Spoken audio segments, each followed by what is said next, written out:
बहुत सालों पहले मेक्सिको के एक छोटे से गांव में एक लड़की रहती थी, मारिया। उसकी खूबसूरती पूरे इलाके में मशहूर थी। जब भी वो नदी के किनारे जाती, लोग उसे बस देखते ही रह जाते। उसका रंग गोरा, बाल लंबे और काले और मुस्कान जैसे चांद की रोशनी हो। मारिया का हर कदम मानो नदी की लहरों के साथ चलता हो। लेकिन उसका परिवार बहुत गरीब था और उसके पास जो सबसे कीमती चीज थी वो थी उसकी खूबसूरती। मगर इस खूबसूरती ने भी उसे कोई खास सुख नहीं दिया। एक दिन गांव में शहर का एक अमीर नौजवान आया, घोड़े पर सवार, शाही कपड़ों में। जब उसने मारिया को देखा, उसकी नजर उस पर ठहर गई। धीरे धीरे दोनों में प्यार हो गया और फिर शादी भी हुई। मारिया ने सपना देखा था, एक सुंदर घर, सुख शांति और प्यार भरा परिवार। कुछ सालों बाद उनके 2 बच्चे हुए, एक बेटा और एक बेटी। लेकिन फिर सब कुछ बदलने लगा। मारिया के सपनों का जीवन धीरे धीरे अंधेरे में डूबने लगा। उसका पति, जो कभी उसके लिए सब कुछ था, अब उससे दूर रहने लगा। हर दिन वो शहर जाने लगा और रात को देर से लौटता। कभी कभी तो वो लौटता ही नहीं। मारिया हर रोज खुद से पूछती, क्या मैं अब उसके लिए खास नहीं रही? उसके बच्चे छोटे थे और वो उन्हीं में खुशी ढूंढने की कोशिश करती। लेकिन उसका दिल अंदर ही अंदर टूट रहा था। एक दिन मारिया ने उसे एक औरत के साथ देखा, एक सुंदर, अमीर और शहर की नई औरत। उसके मन में गुस्से और दर्द की आग भड़क उठी। उस रात मारिया चुपचाप अपने कमरे में बैठी रही। उसकी आंखें लाल थी, दिल अंदर ही अंदर चिल्ला रहा था। उसे बस एक बात समझ आ रही थी, उसके बच्चे ही उसकी दुनिया थे। लेकिन वो भी अब उससे छिन जाएंगे। उसके पति ने बोला था, मैं इन बच्चों को ले जा रहा हूँ, तुम अब मेरे लायक नहीं रही। ये सुनते ही मारिया के अंदर कुछ टूट गया, कुछ इतना गहरा जिसका अंजाम बेहद डरावना था। रात का अंधेरा पूरी तरह छा चुका था। चांद कुछ ज्यादा ही चमक रहा था, जैसे किसी दर्द को बेनकाब करना चाहता हो। हवा में एक अजीब सी सर्दी थी और नदी का पानी शांत था। लेकिन मारिया के दिल में तूफान चल रहा था। वो अपने दोनों बच्चों का हाथ पकड़कर नदी के किनारे ले गई। बच्चे खुश थे, उन्हें लगा माँ उनके साथ खेलने आई है, जैसे पहले आया करती थी। लेकिन मारिया की आंखों में आंसू थे, चेहरे पर बेचैनी और मन में ऐसा अंधेरा जो उसने पहले कभी महसूस नहीं किया था। वो बच्चों के सिर पर हाथ फेरते हुए बोली, तुम लोग मुझे छोड़कर नहीं जाओगे ना? तुम मेरे हो ना? बच्चे मुस्कुराए। हाँ माँ, छोटी बेटी बोली, हम कहीं नहीं जाएंगे। उसी पल मारिया ने आंखें बंद की, एक गहरी सांस ली और अपने बेटे को उठाकर नदी के बीचों बीच धक्का दे दिया। पानी में हलचल हुई, एक छोटी सी चीख और सब कुछ शांत हो गया। छोटी बच्ची समझ भी नहीं पाई कि क्या हुआ। माँ, भैया कहाँ गए?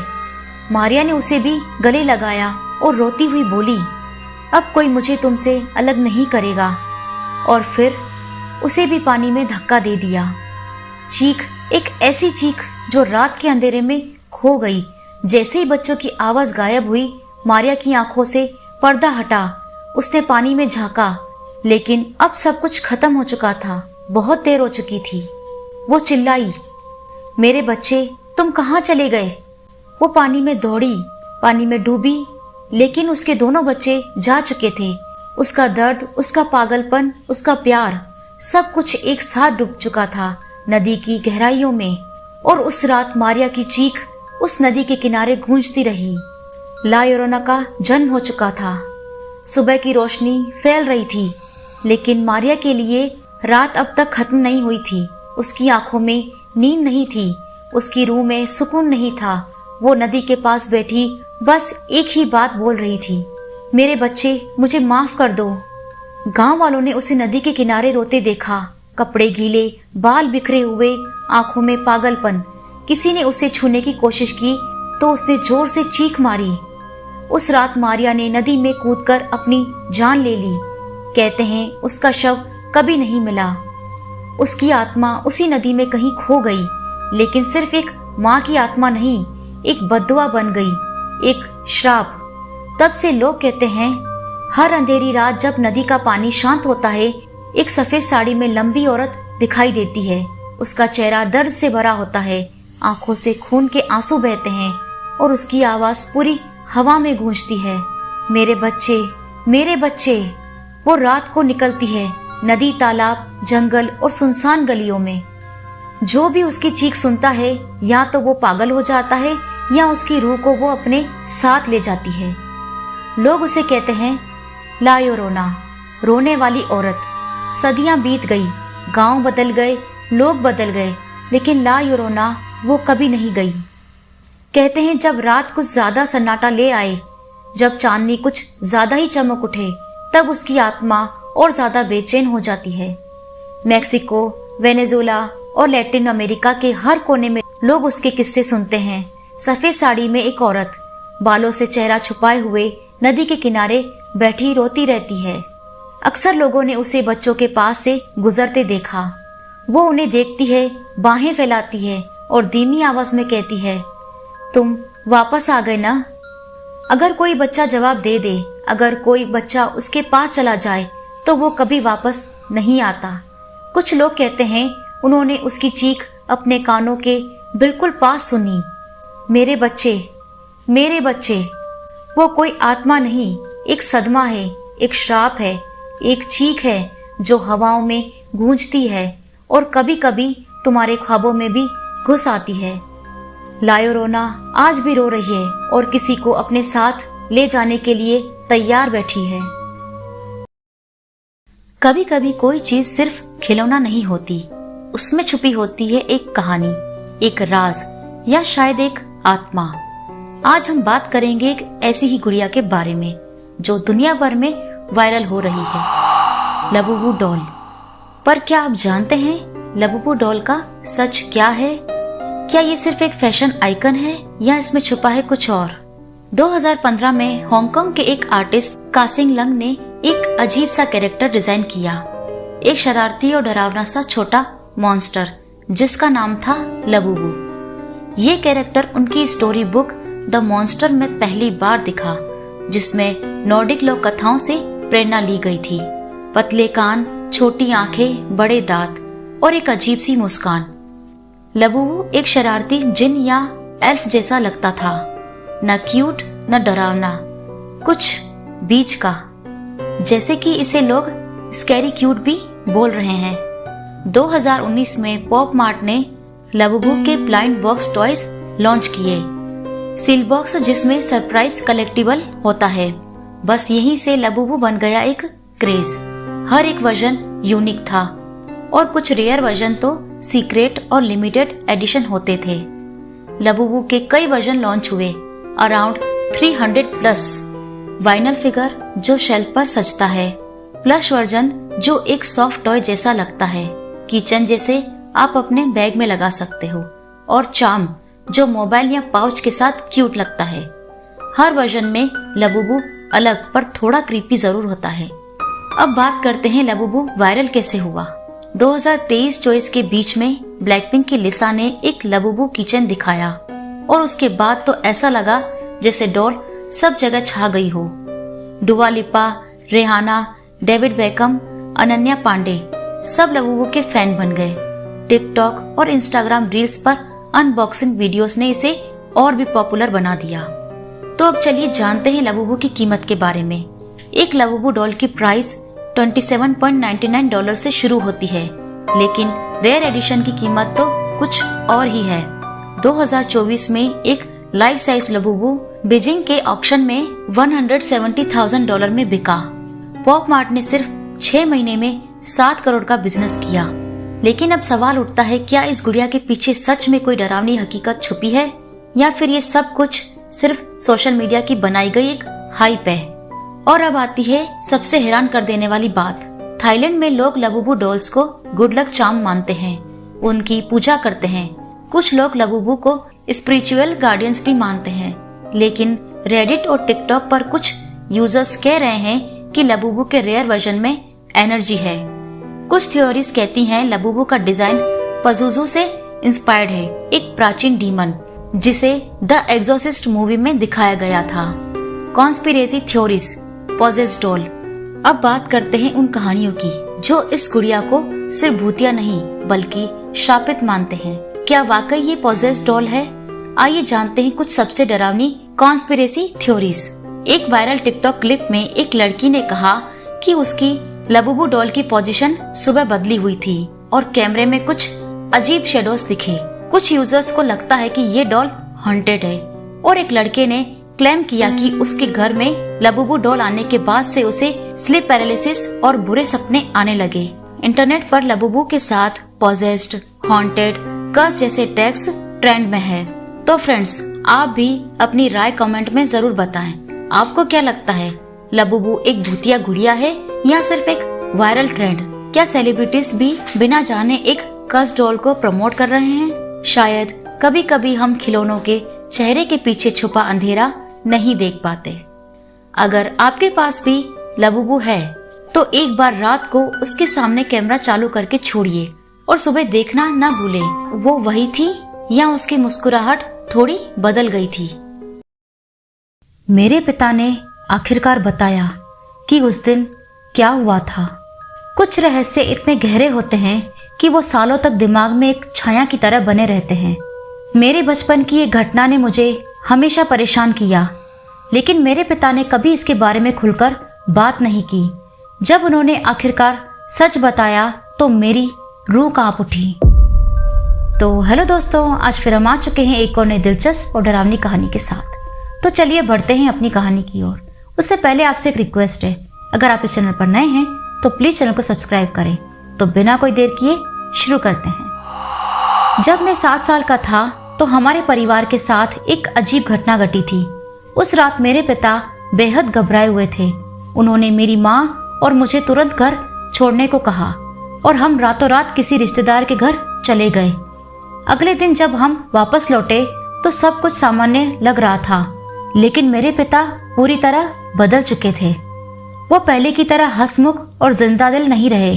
उनके चेहरे पर हमेशा एक तनाव बना रहता था और उन्होंने कभी नहीं बताया कि उस रात आखिर हुआ क्या था। मैं कई बार पूछता, लेकिन वो बस यही कहते, तुम अभी बहुत छोटे हो, जब सही समय आएगा तो मैं तुम्हें सब बता दूंगा। साल बीत गए और मैं बड़ा हो गया। मेरे पिता भी अब उम्र दराज हो चुके थे। एक रात जब हम साथ बैठे थे तो मैंने फिर से वही सवाल किया, पापा उस रात आखिर क्या हुआ था? उन्होंने गहरी सांस ली और कहा, अब समय आ गया है कि तुम सच्चाई जानो। वो डरावनी रात। उस रात जब हम सो रहे थे, मेरे पिता को अजीब आवाजें सुनाई दी। उन्होंने सोचा कि कोई चोर घर में घुस आया है। जब वो उठे और लिविंग रूम की ओर गए तो उन्होंने देखा कि मुख्य दरवाजा खुला हुआ था, लेकिन चौंकाने वाली बात ये थी कि कोई ताले को तोड़े बिना अंदर आया था। वो डर गए और उन्होंने पूरे घर की तलाशी ली, लेकिन उन्हें कोई नहीं मिला। उन्होंने इसे अपनी गलती मानकर दरवाजा बंद कर दिया और वापस सोने चले गए। लेकिन फिर आधी रात को वो बाथरूम जाने के लिए उठे और गलती से मेरे कमरे की तरफ देखा। वहां जो उन्होंने देखा उनसे उनका खून जम गया। मेरे बिस्तर के पास कोई बैठा था, एक काली परछाई जो मुझे एकटक घूर रही थी। उन्होंने तुरंत लाइट जलाई, लेकिन वहां कोई नहीं था। उन्होंने सोचा कि शायद उनकी आंखों का धोखा होगा, लेकिन जैसे ही उन्होंने लाइट बंद की वो परछाई फिर से दिखी। अब उन्हें यकीन हो गया कि ये कोई सामान्य चीज नहीं थी। उन्होंने मेरी माँ को उठाया और हम तुरंत घर छोड़कर चले गए। मैं ये सुनकर हैरान था, लेकिन फिर मैंने पूछा, तो पापा वो कौन था? क्या कभी दोबारा ऐसा कुछ हुआ? उन्होंने मेरी आंखों में देखा और कहा, वो परछाई इंसान की नहीं थी। और हाँ, वो सिर्फ उस रात नहीं आई थी। जब भी मैं अकेला होता मैं महसूस करता था कि कोई मेरे पीछे खड़ा है, कोई मुझे घूर रहा है। मैंने घबराते हुए पूछा, फिर आपने घर नहीं छोड़ा? उन्होंने कहा, मैंने एक साधु से मिलकर पूजा करवाई थी। उन्होंने कहा कि ये आत्मा उस घर में पहले से ही थी और हम जैसे ही वहां रहने आए उसे कोई नया शरीर चाहिए था। शायद वो तुम्हें ले जाना चाहती थी। तुम्हें जो चाहिए था वो मैंने नहीं दिया। अब चले जाओ, पापा फुसफुसाए। अचानक कमरे की सारी लाइटें खुद ब खुद बुझ गई। एक अजीब सी ठंडक महसूस होने लगी और फिर एक डरावनी धीमी हंसी पूरे घर में गूंज उठी। मैं भयभीत होकर वहीं खड़ा रहा। तभी मुझे एहसास हुआ कि मैं इस स्थिति का शिकार नहीं हो सकता। मैंने वर्षों से अध्यात्म और ध्यान का अभ्यास किया था। मेरी ऊर्जा और आत्मिक शक्ति मजबूत थी। मैंने अपनी आंखें बंद की, गहरी सांस ली और अपनी ऊर्जा को जागृत किया। अचानक कमरे में हल्की रोशनी फैलने लगी। मैंने अपने भीतर की शक्ति को महसूस किया और उस अंधेरे को चुनौती दी। जैसे ही मैंने एक मंत्र का उच्चारण किया, वो परछाई जोर से चीख उठी। उसका रूप विकृत होने लगा, जैसे वो मेरी ऊर्जा को सहन नहीं कर पा रही हो। मैं आगे बढ़ा और दोनों हाथ जोड़कर अपनी पूरी चेतना से एक दिव्य प्रकाश उत्पन्न किया। अचानक आत्मा जोर से चिल्लाई और हवा में घुलने लगी। पूरा कमरा तेज रोशनी से भर गया और एक शक्तिशाली ऊर्जा ने आत्मा को जला दिया। कुछ ही क्षणों में सब कुछ शांत हो गया। मेरे पिता हैरान थे, लेकिन उन्होंने मेरी ओर गर्व से देखा। उन्होंने कहा, बेटा, तुम्हारी शक्ति ने आज हमें बचा लिया। अगर तुम ना होते तो शायद ये आत्मा हमें कभी चैन से जीने नहीं देती। उस दिन के बाद हमारे घर में कभी कोई अजीब घटना नहीं हुई। मैंने अपनी आध्यात्मिक शक्ति को और मजबूत किया ताकि फिर कभी ऐसा कुछ हो तो उसका सामना कर सकूं। मैंने सीखा कि सच्ची शक्ति बाहरी चीजों में नहीं बल्कि हमारे अंदर होती है, और अगर हमारी आत्मा मजबूत हो तो कोई भी बुरी ताकत हमें हरा नहीं सकती। कुछ रहस्य इंसानों के लिए नहीं होते। कुछ किताबें सिर्फ कहानियां नहीं होती। क्या आपने कभी सोचा है कि जब कोई किताब आप पढ़ते हैं तो क्या वो भी आपको पढ़ रही होती है? अगर किसी दिन आपको एक ऐसी किताब मिले जिसमें आपकी जिंदगी लिखी हो, आपका अतीत, आपका वर्तमान और आपका भविष्य भी, क्या आप उसे पढ़ने की हिम्मत करेंगे? लेकिन याद रखना, कुछ कहानियों को सिर्फ सुना जाना चाहिए, क्योंकि उन्हें समझने की कोशिश करना खुद को मिटाने के बराबर है। वो किताब जो खुद को लिखती थी। डॉक्टर विक्रम एक जाने माने लेखक थे जो मानव मन और रहस्यों पर रिसर्च करते थे, लेकिन पिछले कुछ महीनों से उनकी जिंदगी अजीब घटनाओं से गुजर रही थी। जो भी कहानी वो लिखते वो सच हो जाती थी। पहले उन्होंने इसे एक संयोग माना, लेकिन जब उन्होंने एक आम चोरी की कहानी लिखी और अगले ही दिन अखबार में ठीक वही घटना पड़ी तो उनके होश उड़ गए। अब वो अपनी लिखी हर कहानी को लेकर डरने लगे थे। एक दिन उन्हें एक रहस्यमय चिट्ठी मिली। उसमें लिखा था, तुम्हारी कलम अब तुम्हारे हाथ में नहीं है प्रोफेसर, अब कहानी तुम्हें लिखेगी। उनका दिमाग सन्न रह गया। अगली रात विक्रम की टेबल पर एक पुरानी धूल से ढकी किताब रखी हुई थी, जबकि उन्होंने उसे वहां नहीं रखा था। किताब के पहले पन्ने पर लिखा था। डॉक्टर विक्रम ने किताब खोली और उसकी कहानी पढ़ने लगे, मगर उन्हें नहीं पता था कि अब वो खुद कहानी का हिस्सा बन चुके हैं। उनका दिल जोर जोर से धड़कने लगा। उन्होंने पन्ने पलटनी शुरू किए। अगले पन्ने पर लिखा था, विक्रम अब जितना आगे पढ़ेंगे उतना ही वे अपनी नियति की ओर बढ़ेंगे। उन्होंने झट से किताब बंद कर दी, लेकिन तभी किताब खुद ब खुद खुल गई और अगला पन्ना अपने आप लिखने लगा।